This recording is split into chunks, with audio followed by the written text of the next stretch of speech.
শাকিব খান যেন বর্তমান বাংলা চলচ্চিত্রের রূপকথার জাদুকর। ঠিক এভাবেই সাম্প্রতিক সময় তিনি আবির্ভাব ঘটিয়েছেন বিভিন্ন মাধ্যমে, হোক সেটা সিনেমা হলে দর্শক ফেরানো, হোক সেটা প্রযোজকের মুখে হাসি, এমনকি তার সিনেমায় যারা কণ্ঠশিল্পী হিসেবে কাজ করেছেন তাদের মুখে পর্যন্ত হাসি। যাদের কেরিয়ার পড়ন্ত বিকেলে ছিল তারাও আজকে শাকিব খানের কল্যাণে উঠে দাঁড়াচ্ছে। এই যেমন গেল বছর প্রিয়তমা সিনেমায় বালামকে নতুন করে আবার আমাদের সামনে নিয়ে এসেছেন। এই সিনেমা মানে ওই প্রিয়তমা সিনেমা আসার আগে বালামের কথা কি কেউ মনে রেখেছিলেন? আমার তো মনে হয় না আপনারা বা আমরা কেউ বালামের কথা মনে রেখেছিলাম। কিন্তু দেখেন, শাকিব খানের সিনেমায় প্লেব্যাক করার কল্যাণে বালামের কেরিয়ার নতুন করে আবারও চাঙ্গা হয়ে গেছে। এখন সে বর্তমানে বিভিন্ন কাজ নিয়ে প্রচুর ব্যস্ত রয়েছে। বলতে পারেন মরা গাঙে ঢেউ এনে দিয়েছেন শাকিব খান, বা মরা গাঙে জোয়ার আসার মতো।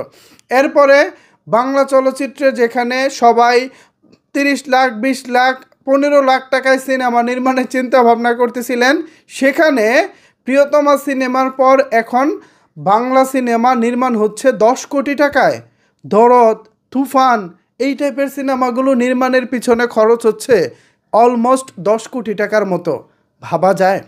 এবার এই যে তুফানের কথা বলতেছি, যে 10 কোটি টাকা নির্মিত, এই তুফান দিয়ে দেখেন না শাকিব খান কি করেছে। আপনারা শুনলে তো ভাই এক একজন অবাক হয়ে যাবেন। দেখেন শাকিব খান কি করেছে। কলকাতার একটি মিউজিক চ্যানেল ছিল সঙ্গীত বাংলা। আমরা যারা 2010 কিংবা ওই টাইমটাতে আমরা বাংলা সিনেমার গান শুনতাম, স্পেশালি কলকাতার দেবজিৎ, সোহম বা অঙ্কুশ যারা আছেন তাদের গান শুনতাম। আমরা কিন্তু সঙ্গীত বাংলার সাথে ওতপ্রোতভাবে জড়িত। ওই সঙ্গীত বাংলা আমাদের ছোটোবেলার একটা ভালো লাগার জায়গা ছিল। সেখানে আমরা নিয়মিত সিনেমার টিজার দেখতাম, ট্রেলার দেখতাম, গান দেখতাম, পাশাপাশি বিভিন্ন শো হতো সেগুলো দেখতাম। অথচ মাঝখান দিয়ে দেখেন 15-র পর থেকে সঙ্গীত বাংলাকে আমরা ভুলতে বসেছিলাম। সেই সঙ্গীত বাংলাকে আবারও নতুন করে আমাদের সামনে নিয়ে আসে এই শাকিব খান। তুফান সিনেমার লাগে উড়াদুরা গান দিয়ে সঙ্গীত বাংলার বিগত 7-8 বছরের প্রতি একটি চ্যানেলকে আবারও নতুন করে শাকিব খান জীবিত করে দিলেন। বলতে পারেন একটা মৃত চ্যানেলকে শাকিব খান জীবিত করে দিলেন। এবার দেখেন আরও একটি গান, এবার আমাদের দুষ্টু কোকিল, এই তুফান সিনেমারই দুষ্টু কোকিল গানটি গেয়েছেন কে? আমাদের বাংলাদেশের বিখ্যাত কণ্ঠশিল্পী কোনা। এবার এই কোনাকে নিয়ে কথা বলতে হয়। থাম্বনেইলে যেমনটা দেখেছেন, শাকিব খানের জাদু। আসলেই ভাই শাকিব খানের জাদু বা শাকিব খানের ম্যাজিক, দুর্দান্ত ম্যাজিক আছে শাকিব খানের মধ্যে। গেল 8 বছরে কোনার কাছ থেকে সুপারহিট গান, এমনকি কোনাকে আপনারা কে মনে রেখেছিলেন বলেন তো?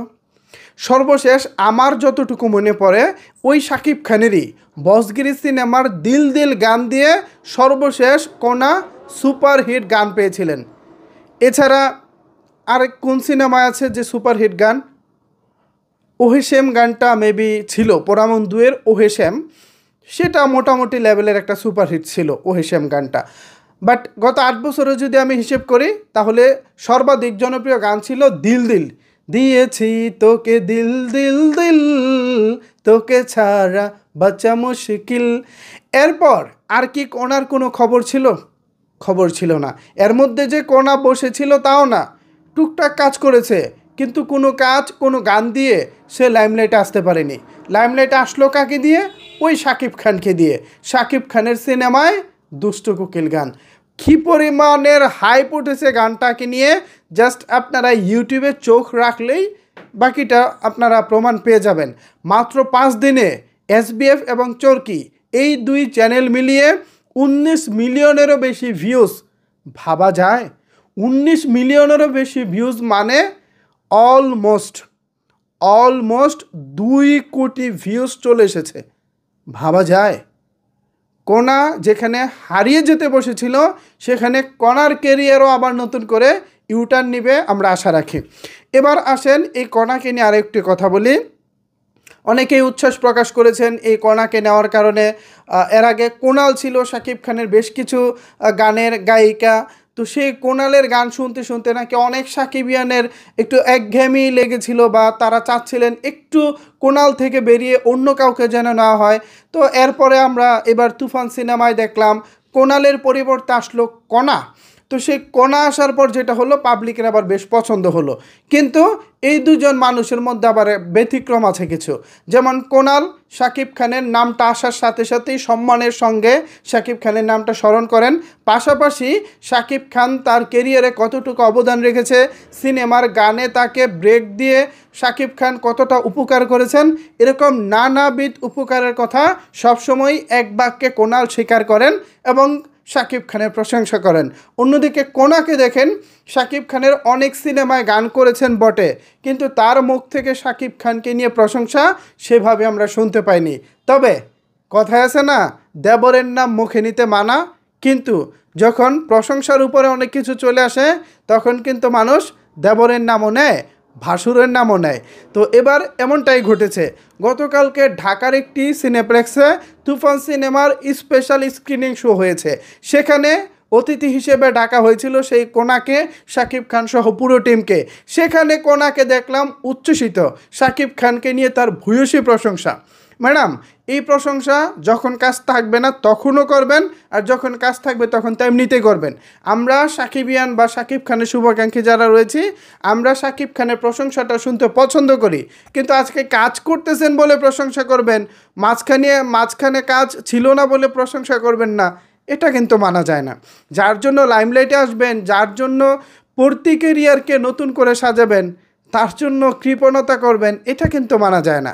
শাকিব খানের জাদুর ছোঁয়াতে আপনার কেরিয়ার আশা করি নতুন করে আপনার জাগ্রত হবে, নতুন করে আবারও আপনি ভালো কিছু আমাদের সামনে দিবেন, আমরা সেটাই মানি। তো বিষয়টা মাথায় রাখবেন যে শাকিব খান এমন একজন নায়ক যার সিনেমায় একজন কণ্ঠশিল্পীর গান থাকা মানে সে লাইমলাইটে চলে আসা। দেখেন না, লাগে উড়াদুরা গানে জাস্ট ছোট্ট কয়েকটা ছিল, লাইন ছিল যে ভাঙে দিলে হবে মন গুড়া গুড়া, একটা ছিল যে আমার প্রেমে মোর দিও না ধরা, প্রেমে ধরা দিলে তোমার মন ভাঙা হবে গুড়া গুড়া, এই যে একটা লাইনটা ছিল, এই লাইনটা গিয়ে কিন্তু ওই যে মেয়ে যে গায়িকাটা ছিল সেই গায়িকাটা কিন্তু এখন ফেমাস হয়ে গেছে। সুতরাং শাকিব খানের সিনেমায় 1 সেকেন্ডের জন্য ভয়েস দিতে পারলেও সেটা অন্য লেভেলের, অন্যভাবে কাজ করে। সো আশা করি কোনা থেকে শুরু করে কোনাল বা যারা আছেন সবাই আমাদের বসের অবস্থানটা বুঝবেন, বসকে সম্মান দিবেন, আমরা সেইটাই চাই। আসলে সত্যিকার অর্থে আর বেশি কিছু চাই না। কিন্তু আপনারা যখন তারপরেও বসকে প্রাপ্য সম্মানটুকু দিবেন না, তখন কিন্তু আমরা ছেড়ে কথা বলবো না। আমরা যেমন ভালোবাসা দিতে জানি, তেমন ভালোবাসাটা ছিনিয়েও নিতে জানি। সো ভিউয়ার্স, শাকিব খানের জাদুতে বদলে যাচ্ছে আমাদের ঢাকাই সিনেমা, বদলে যাচ্ছে অনেকেরই মোটামুটি প্রতি কেরিয়ার। এই বিষয়টিকে আপনারা কীভাবে দেখছেন চাইলে কিন্তু অবশ্যই সেটি নিচের কমেন্ট বক্সে জানাতে পারেন। ধন্যবাদ সবাইকে সম্পূর্ণ ভিডিওটি দেখার জন্য।